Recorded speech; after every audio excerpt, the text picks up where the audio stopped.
ಸ್ನೇಹಿತರೆ, ನಮಸ್ಕಾರ. Big boss ಮನೆಯಲ್ಲಿ ಇತ್ತೀಚೆಗೆ ಭಾರಿ ಸುದ್ದಿಯಲ್ಲಿರುವಂಥ ಒಂದು ಜೋಡಿ ಅಂತ ಹೇಳಿದ್ರೆ ಅದು ಭವ್ಯ ಮತ್ತು ತ್ರಿವಿಕ್ರಮ್ ಜೋಡಿ. ಈ ಜೋಡಿಯ ಬಗ್ಗೆ ಸಾಕಷ್ಟು ಜನ ಸಾಕಷ್ಟು ರೀತಿಯಲ್ಲಿ ಮಾತನಾಡಿಕೊಳ್ತಾ ಇದ್ದಾರೆ. ಸುದೀಪ್ ಕೂಡ ಸಾಕಷ್ಟು ಸಲ ಕಾಲ ಎಳೆದಿದ್ದಾರೆ. ಆದರೆ ಈ ಹಿಂದೆ ಇರುವಷ್ಟು ಆತ್ಮೀಯತೆ ಇವರಲ್ಲಿ ಇವತ್ತಿಗೆ ಇಲ್ಲ ಅನ್ನುವಂತಹ ಅಭಿಪ್ರಾಯ ವ್ಯಕ್ತವಾದಂಥ ಸಂದರ್ಭದಲ್ಲಿ ಎಲ್ಲೋ ಒಂದು ಕಡೆ ಸ್ವಲ್ಪ ಜಾಸ್ತಿ ಅಟ್ಯಾಚ್ಮೆಂಟ್ ಇವರಿಬ್ಬರ ನಡುವೆ ಈಗ ಬೆಳೆಯುತ್ತಿದೆ ಅನ್ನೋದು ಸ್ಪಷ್ಟವಾಗಿ ಗೊತ್ತಾಗ್ತಿದೆ. ತ್ರಿವಿಕ್ರಮ್ ಮತ್ತು ಭವ್ಯ ದಿನದಿಂದ ದಿನಕ್ಕೆ ತಮ್ಮ ಆಪ್ತತೆಯನ್ನು ಹೆಚ್ಚಿಸಿಕೊಳ್ತಿದ್ದಾರೆ. ಅಂದರೆ ತಮ್ಮ ನಡುವಿನ ಬಾಂಧವ್ಯವನ್ನು ಇನ್ನಷ್ಟು ಮತ್ತಷ್ಟು ಗಟ್ಟಿ ಮಾಡಿಕೊಳ್ತಿದ್ದಾರೆ ಅನ್ನೋದು ಗೊತ್ತಾಗ್ತಿದೆ. ಈ ನಡುವೆ ಬಿಗ್ ಬಾಸ್ ಮನೆಯಲ್ಲಿ ತ್ರಿವಿಕ್ರಮ್ಗೆ ಅವರ ಅಮ್ಮ ಜೊತೆಗೆ ಭವ್ಯಗೌಡಗೆ ಅವರ ಮನೆಯವರು ಏನು ಹೇಳಿದ್ರು, ಅದರಲ್ಲೂ ಕೂಡ ಪ್ರಮುಖವಾಗಿ ತ್ರಿವಿಕ್ರಮ್ ಮನೆಯಲ್ಲಿ ಅಮ್ಮ ಬಂದಿದ್ದರು. ಅಮ್ಮ ರಾಧಾಕೃಷ್ಣ ರೀತಿ ನೀವು ಕಾಣಿಸ್ಕೊಳ್ತೀರಾ ಅಂತ ಹೇಳಿಬಿಟ್ಟು ಭವ್ಯಗೆ ನೇರವಾಗಿ ಹೇಳಿದ್ದು ಯಾಕೆ, ಅದರ ಉದ್ದೇಶ ಏನಾಗಿತ್ತು, ಜೊತೆಗೆ ಇಲ್ಲಿ ಪರೋಕ್ಷವಾಗಿ ಇವರ ಮದುವೆಗೆ ತ್ರಿವಿಕ್ರಮ್ನ ತಾಯಿ ಒಪ್ಪಿಗೆಯನ್ನು ಕೊಟ್ಟಿದ್ದಾರೆ. ಮುಂದೆ ಪ್ರೀತಿಸಿ ಮದುವೆ ಆಗಿ ಅಂತಲೂ ಕೂಡ ಒಪ್ಪಿಗೆಯನ್ನು ಕೊಟ್ಟಿದ್ದಾರೆ ಅಲ್ವಾ. ಭವ್ಯಗೌಡ ಅವರ ಫ್ಯಾಮಿಲಿಯವರು ಒಂದು ರೀತಿಯಲ್ಲಿ ಬೇರೆ ರೀತಿಯಲ್ಲಿ ಇಂಡೈರೆಕ್ಟಾಗಿ ಬೇರೆ ರೀತಿಯಲ್ಲೇ ಒಂದು ಅಭಿಪ್ರಾಯವನ್ನು ವ್ಯಕ್ತಪಡಿಸಿದ್ದಾರೆ ಅನ್ನುವಂಥ ಮಾತುಗಳು ಕೇಳಿ ಬರ್ತಿದೆ. ಹಾಗಾದರೆ ಅವರು ಏನು ಹೇಳಿದ್ರು ಎಲ್ಲವನ್ನು ಕೂಡ ನೋಡ್ತಾ ಹೋಗೋಣ. ಅದಕ್ಕಿಂತ ಮುಂಚೆ ನೀವು ಇನ್ನೂ ಕೂಡ ನಮ್ಮ ಚಾನಲನ್ನು ಸಬ್ಸ್ಕ್ರೈಬ್ ಮಾಡಿಲ್ಲ ಅಂದರೆ ದಯವಿಟ್ಟು ಕೂಡಲೇ ಸಬ್ಸ್ಕ್ರೈಬ್ ಮಾಡಿ ಸ್ನೇಹಿತರೆ. ಬಿಗ್ ಬಾಸ್ನಲ್ಲಿ ಶುರುವಾಗುವಂಥ ಸ್ನೇಹಕ್ಕೆ ಅಥವಾ ಸಂಬಂಧಕ್ಕೆ ಹೆಚ್ಚು ವ್ಯಾಲಿಡಿಟಿ ಇರೋದಿಲ್ಲ ಅನ್ನೋದು ವಾಸ್ತವ. ಇಲ್ಲಿ ಸಂಬಂಧಗಳೆಲ್ಲವೂ ಕೂಡ ಒಂದು ರೀತಿಯಲ್ಲಿ ಖಾಲಿ ಪೇಪರ್ನ ಹಾಗೆ ಎಷ್ಟು ದಿನ ಇರುತ್ತೆ, ಎಷ್ಟು ದಿನ ಉಳಿಯುತ್ತೆ, ಯಾವುದನ್ನು ಕೂಡ ನೀವು ಕಲ್ಪನೆ ಮಾಡ್ಕೊಳ್ಳೋಕ್ಕೆ ಸಾಧ್ಯವಿಲ್ಲ. ಇಲ್ಲೂ ಕೂಡ ಹಾಗೆ ಆಗಿದೆ, ಅಂದರೆ ಈ ಸೀಸನ್ನಲ್ಲೂ ಕೂಡ ಹಾಗೆ ಆಗಿದೆ. ಈಗಾಗಲೇ ಸಾಕಷ್ಟು ಸಂಬಂಧಗಳು ಇಲ್ಲಿ ಶುರುವಾದಂತಹ ವೇಗದಲ್ಲೇ ಮುಗಿದು ಹೋಗಿದೆ. ಈಗ ಮತ್ತೊಂದು ಸಂಬಂಧದ ಆಟ ನಡೀತಾ ಇದೆ. ಹೌದು, ಅದು ಬೇರೆ ಯಾರೂ ಅಲ್ಲ, ತ್ರಿವಿಕ್ರಮ್ ಮತ್ತು ಭವ್ಯಗೌಡ ನಡುವೆ. ಹೌದು, ಬಿಗ್ ಬಾಸ್ನ ಸೀಸನ್ 11ರ ಸ್ಪರ್ಧಿಗಳಲ್ಲಿ ಟಾಪ್ ಸ್ಪರ್ಧಿಗಳಲ್ಲಿ ಒಬ್ಬೊಬ್ಬರಾಗಿರುವಂಥ ತ್ರಿವಿಕ್ರಮ್ ಮತ್ತು ಭವ್ಯ ನಡುವೆ ಒಂದು ಉತ್ತಮವಾದಂಥ ಆತ್ಮೀಯತೆ ಇದೆ. ಇಬ್ಬರು ಪರಸ್ಪರ ಒಬ್ರಿಗೊಬ್ಬರು ತಮ್ಮ ಸ್ನೇಹವನ್ನು ಎಕ್ಸ್ಚೇಂಜ್ ಮಾಡ್ಕೊಳ್ತಿದ್ದಾರೆ. ನೇರವಾಗಿ ತ್ರಿವಿಕ್ರಮ್ ಒಂದ್ಸಲ ಭವ್ಯಗೆ ಲವ್ ಯು ಅಂತಲೂ ಕೂಡ ಹೇಳಿ ಆಗಿದೆ. ಇಷ್ಟರ ಮಟ್ಟಿಗೆ ಇವರಿಬ್ಬರ ನಡುವೆ ಆತ್ಮೀಯತೆ ಇದೆ. ಇಬ್ಬರು ಕೂಡ ಪರಸ್ಪರ ಒಬ್ಬರನ್ನೊಬ್ಬರು ಅಷ್ಟೇ ಇಷ್ಟಪಡ್ತಾ ಇದ್ದಾರೆ. ಈ ಆಪ್ತತೆ ಹೊರಗಡೆ ಹೋದ್ಮೇಲೂ ಕೂಡ ಇರುತ್ತಾ ಇಲ್ವಾ ಅನ್ನೋದು ಈಗಿರುವಂಥ ಪ್ರಶ್ನೆ.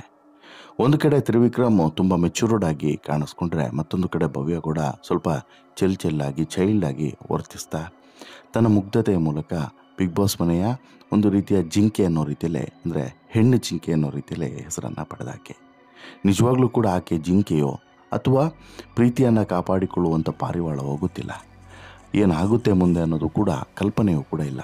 ಈ ನಡುವೆ ಬಿಗ್ ಬಾಸ್ ಮನೆಗೆ ಈಗ ಎಲ್ಲ ಸ್ಪರ್ಧಿಗಳ ಪೋಷಕರು ಬರ್ತಾ ಇದ್ದಾರೆ. ಅದರಲ್ಲಿ ಮೊದಲನೇದಾಗಿ ಬಂದಿದೆ ಭವ್ಯಗೌಡ ಮನೆಯ ಪೋಷಕರು. ಭವ್ಯ ಸಹೋದರಿ ಇರ್ಬೋದು, ಜೊತೆಗೆ ಅಮ್ಮ ಇರ್ಬೋದು, ಪ್ರತಿಯೊಬ್ಬರು ಕೂಡ ಬಿಗ್ ಬಾಸ್ ಮನೆಗೆ ಬರ್ತಾರೆ. ಬಂದು ಇಲ್ಲಿ ಏನು ನಡೀತಿದೆ ಏನು ಅನ್ನೋದ್ರ ಬಗ್ಗೆನೂ ಕೂಡ ಮಾತನಾಡ್ತಾರೆ. ಇದಾದ ಬಳಿಕ ತ್ರಿವಿಕ್ರಮ್ ಅಮ್ಮನೂ ಕೂಡ ಬರ್ತಾರೆ. ತ್ರಿವಿಕ್ರಮ್ ಅಮ್ಮ ಬಂದ ಬಳಿಕ ಕಂಪ್ಲೀಟಾಗಿ ಮನೆಯ ವಾತಾವರಣ ಚೇಂಜ್ ಆಗಿಬಿಡುತ್ತೆ. ಹೌದು, ಒಂದು ರೀತಿಯ ಅಮ್ಮನ ಪ್ರೀತಿ, ಅಮ್ಮನ ಕಾಳಜಿ ಎಲ್ಲವೂ ಕೂಡ ಇಲ್ಲಿ ಗೊತ್ತಾಗ್ತಾ ಹೋಗುತ್ತೆ. ಭವ್ಯ ಹಾಗೂ ತ್ರಿವಿಕ್ರಮ್ ಇಬ್ಬರು ಕೂಡ ಪರಸ್ಪರ ಅತಿಯಾದಂಥ ಕಾಳಜಿಯನ್ನು ತೋರಿಸ್ತಿದ್ದಾರೆ ಒಬ್ರಿಗೊಬ್ಬರು. ಮೊದಲಿಗೆ ಒಂದು ರೀತಿಯಲ್ಲಿ ಡಾಕ್ಟರ್ ವೇಷದಲ್ಲಿ ಬಂದಂತಹ ಭವ್ಯ ಸಹೋದರಿ ದಿವ್ಯಾ ಅವರು ಶಾಕನ್ನು ಕೊಟ್ಟರೆ, ನೀನು ಎಲ್ಲರ ಜೊತೆಗೆ ಇರಬೇಕು, ಈಗ ಇಲ್ಲಿ ಕಮ್ಮಿ ಜನ ಆಗ್ತಾ ಇದ್ದಾರೆ, ಹೀಗಾಗಿ ಎಲ್ಲ ಕಡೆಯೂ ಕೂಡ ನೀನು ಇರಬೇಕು, ವೈಯಕ್ತಿಕವಾಗಿ ಆಟ ಆಡೋದನ್ನು ಕಲಿಬೇಕು ಅಂತಲೂ ಕೂಡ ಸಲಹೆಯನ್ನು ಕೊಡ್ತಾರೆ. ಭವ್ಯ ಅವರ ತಾಯಿ ಮಗಳಿಗೆ ಯಾವುದಾದ್ರೂ ನಿರ್ಧಾರವನ್ನು ಮಾಡಲು ಬೇರೆಯವರ ಸಹಾಯ ತೆಗೆದುಕೊಳ್ಳೋದು ಕಡಿಮೆ ಮಾಡುವಂತಲೂ ಕೂಡ ಹೇಳ್ತಾರೆ. ಒಳ್ಳೆಯ ಕ್ಲಿಯರ್ ಆಗಿದ್ದೀರಾ, ಹಾಗೇ ಇರಿ, ನನಗೆ ಅದರಲ್ಲೇನೂ ಕೂಡ ವಿಶೇಷ ಅಂತೇಳಿ ಅನ್ನಿಸ್ಲಿಲ್ಲ, ನನ್ನ ಮಗಳು ಏನನ್ನೋದು ನನಗೆ ಗೊತ್ತಿದೆ ಅಂತಲೂ ಕೂಡ ಈ ಸಂಬಂಧದ ಬಗ್ಗೆ ಇಂಡೈರೆಕ್ಟ್ಲಿ ಹೇಳ್ತಾರೆ. ಬಟ್ ವಿಶೇಷ ಏನಂತ ಹೇಳಿದ್ರೆ ತ್ರಿವಿಕ್ರಮ್ ತಾಯಿ ತುಂಬ ಸ್ಪಾಂಟೇನಿಯಸ್ ಆಗಿ ಮಾತನಾಡೋರು. ನಂಗೆ ವಿಶೇಷ ಅನ್ನಿಸ್ತು. ಅಷ್ಟು ಪಂಚ್ ಮೇಲೆ ಪಂಚು, ಆಮೇಲೆ ಒಂದಾದ ತಕ್ಷಣ ಒಂದು ಕೊಡ್ತಾ ಇರ್ತಾರೆ. ತುಂಬ ಸುಂದರವಾಗಿ ಮಾತನಾಡ್ತಾರೆ ತ್ರಿವಿಕ್ರಮ್ ಅವರ ತಾಯಿ. ನೀನು ನನ್ನ ಮಗ, ಚೆನ್ನಾಗಿ ಆಡ್ತಾ ಇದ್ದೀರಾ, ನೀವಿಬ್ಬರು ಕೂಡ ಕೃಷ್ಣ ರಾಧೆ ಇದ್ದಂಗೆ ಇದ್ದೀರಾ, ಅನ್ಯೋನ್ಯವಾಗಿ ಪರಸ್ಪರವಾಗಿ ಸ್ನೇಹದಿಂದ ಇದ್ದೀರಾ ಅನ್ನೋದು ಅರ್ಥ. ನೀವಿಬ್ಬರು ಪ್ರೀತಿಸ್ತಿದ್ದೀರಾ ಅಥವಾ ಗರ್ಲ್ಫ್ರೆಂಡ್ ಬಾಯ್ ಫ್ರೆಂಡ್ಸ್ ಆ ರೀತಿಯೆಲ್ಲ ನಾನು ಹೇಳಿದ್ದು ಅನ್ನುವಂಥ ಮಾತನ್ನು ತಕ್ಷಣಕ್ಕೆ ಅಲರ್ಟಾಗಿ ತಾಯಿ ಹೇಳಿಬಿಡ್ತಾರೆ. ನೀನು ತ್ರಿವಿಕ್ರಮನ್ನು ಉದ್ದೇಶಿಸಿ ಯಾರಿಗಾಗಿಯೂ ನೀನು ಆಟವನ್ನು ಬಿಟ್ಟುಕೊಡೋಕ್ಕೆ ಹೋಗಬೇಡ, ಇದು ಕ್ರಿಕೆಟ್ ಅಲ್ಲ ಅಂತಲೂ ಕೂಡ ಕಿವಿ ಮಾತನ್ನು ಹೇಳ್ತಾರೆ. ಜೊತೆಗೆ ಇಲ್ಲಿ ಅಮ್ಮನನ್ನು ಭೇಟಿ ಆಗಬೇಕು ಅಂದರೆ ಮೊದಲು ಈ ಟಾಸ್ಕನ್ನು ಕಂಪ್ಲೀಟ್ ಮಾಡಬೇಕು ಅಂತ ಹೇಳಿಬಿಟ್ಟು ಬಿಗ್ ಬಾಸ್ ಒಂದು ಟಾಸ್ಕನ್ನು ಕೊಡ್ತಾರೆ. ಆ ಟಾಸ್ಕನ್ನು 10 ನಿಮಿಷದಲ್ಲಿ ಮುಗಿಸೋ ಚಾಲೆಂಜ್ ಕೂಡ ಇರುತ್ತೆ. ಆದರೆ ಈ ಒಂದು ಟಾಸ್ಕ್ ಮುಗಿಸುವಲ್ಲಿ ತ್ರಿವಿಕ್ರಮ್ ವಿಫಲ ಆಗ್ತಾರೆ. ಅದಕ್ಕೆ ಸಾಕಷ್ಟು ಎಮೋಷ್ನಲ್ ಕಾರಣಗಳು ಇರ್ತದೆ. ಬಟ್ ಆ ನಂತರ ಎಲ್ಲೋ ಒಂದು ಕಡೆ ತ್ರಿವಿಕ್ರಮ್ಗೆ ಸಿಕ್ಕಾಪಟ್ಟೆ ನೋವಾಗುತ್ತೆ. ಛೇ ಅಂತ ಹೇಳ್ಬಿಟ್ಟು ಆಮೇಲೆ ಅಮ್ಮನನ್ನು ಮೀಟ್ ಮಾಡೋಕ್ಕೆ ಆಗೋದಿಲ್ವಾ ಅಂತ ಹೇಳ್ಕೊಂಡು ಅಂದ್ಕೊಳ್ತಾರೆ. ಎಷ್ಟೇ ರಿಕ್ವೆಸ್ಟ್ ಮಾಡಿದ್ರು ಕೂಡ ಸಾಧ್ಯವಾಗೋದಿಲ್ಲ. ನಂತರ ಬಿಗ್ ಬಾಸ್ ಸರ್ಪ್ರೈಸನ್ನು ಕೊಡ್ತಾರೆ, ಅಮ್ಮನನ್ನು ಕಳಿಸ್ಕೊಡ್ತಾರೆ. ಅಮ್ಮನನ್ನು ನೋಡಿದ ಬಳಿಕ ಒಂದು ರೀತಿಯಲ್ಲಿ ತುಂಬ ಧೈರ್ಯವನ್ನು ತೆಗೆದುಕೊಳ್ತಾರೆ. ನಂತರ ಫುಲ್ ಖುಷಿಯಾಗಿ, ಅಂದರೆ ಅದನ್ನೆಲ್ಲ ವರ್ಣಿಸೋಕ್ಕೆ ಸಾಧ್ಯನೇ ಇಲ್ಲ. ಇಲ್ಲಿ ತುಂಬ ಖುಷಿಯಾಗಿ ಇವರಿಬ್ಬರು ಕೂಡ ಹೋಗ್ತಾರೆ. ಇದಕ್ಕಿಂತ ಮುಂಚೆ ಭವ್ಯ ಜೊತೆಗೆ ಮಾತನಾಡುವಂಥ ಸಂದರ್ಭದಲ್ಲಿ ತ್ರಿವಿಕ್ರಮ್ ಅಮ್ಮ ಹೇಳ್ತಾರೆ, ನನ್ನ ಮಗನನ್ನು ತುಂಬ ಚೆನ್ನಾಗಿ ನೋಡ್ಕೊಳ್ತಿದ್ಯಾ, ಅಮ್ಮನ ಥರ ಇರ್ತೀಯಾ, ಫ್ರೆಂಡ್ ಆಗಿಯೂ ಕೂಡ ಇರ್ತೀಯಾ, ಇದನ್ನು ನೋಡಿ ತುಂಬ ಖುಷಿಯಾಗುತ್ತೆ. ರಾಧಾಕೃಷ್ಣನ ಥರನೇ ನೀವಿಬ್ಬರು ಕೂಡ ಇದ್ದೀರಾ ಅಂತಲೂ ಕೂಡ ಹೇಳ್ತಾರೆ. ಇದನ್ನು ಕೇಳಿದಂಥ ಭವ್ಯ ಕೂಡ ತುಂಬ ಖುಷಿ ಪಡ್ತಾರೆ. ಅದಾದ ಬಳಿಕ ತ್ರಿವಿಕ್ರಮ್ ಕಾಲೆಳೆಯುವಂಥ ಕೆಲಸವನ್ನು ಕೂಡ ಮಾಡ್ತಾರೆ. ಯಾವಾಗ ತ್ರಿವಿಕ್ರಮ್ ತಾಯಿ ಇರುವಂಥ ಸಂದರ್ಭದಲ್ಲಿ ಕಾಲೆಳೆಯುವಂಥ ಕೆಲಸವನ್ನು ಕೂಡ ಮಾಡ್ತಾರೆ. ಬಟ್ ಆದರೆ ಎಲ್ಲೋ ಒಂದು ಕಡೆ ಭವ್ಯ ಪೋಷಕರಲ್ಲಿ ಬೇರೆ ರೀತಿಯ ಭಾವನೆ ಇದೆ, ತ್ರಿವಿಕ್ರಮ್ ಪೋಷಕರಲ್ಲೇ ಅಮ್ಮನ ಮನಸ್ಸಿನಲ್ಲೇ ಬೇರೆ ರೀತಿಯಾದಂಥ ಭಾವನೆ ಇದೆ ಅನ್ನೋದು ನೇರವಾಗಿ ಗೊತ್ತಾಗ್ತಿದೆ. ಯಾಕಂತ ಹೇಳಿದ್ರೆ ಇಲ್ಲಿ ಭವ್ಯ ಸಹೋದರಿ ದಿವ್ಯಾ ಚೆನ್ನಾಗಿ ಆಡ್ತಿದ್ಯಾ, ಬಟ್ ಒಬ್ರ ಜೊತೆನೇ ಇರಬೇಡ, ಎಲ್ಲರ ಜೊತೆಗೂ ಮಿಂಗಲ್ ಆಗು ಅಂತೇಳಿ ಹೇಳೋದ್ರ ಮೂಲಕ ತ್ರಿವಿಕ್ರಮ್ ಜೊತೆಗೆ ಮಾತ್ರ ನೀನು ಇರಬೇಡ ಅಂತಲೂ ಕೂಡ ಹೇಳೋದನ್ನು ಇಂಡೈರೆಕ್ಟ್ಲಿ ಹೇಳ್ತಾರೆ. ಇನ್ನು ತಾಯಿ ಹೇಳ್ತಾ ನನಗೇನು ಕೂಡ ವಿಶೇಷ ಅನಿಸಲ್ಲ ನಿಮ್ಮಿಬ್ಬರ ಈ ಸಂಬಂಧದ ಬಗ್ಗೆ ಅಂತಲೂ ಕೂಡ ಹೇಳ್ತಾರೆ. ಹಾಗಾಗಿ ಎಲ್ಲೋ ಒಂದು ಕಡೆ ಇದು ಮಿಸ್ ಹೊಡಿತಾ ಇದೆ.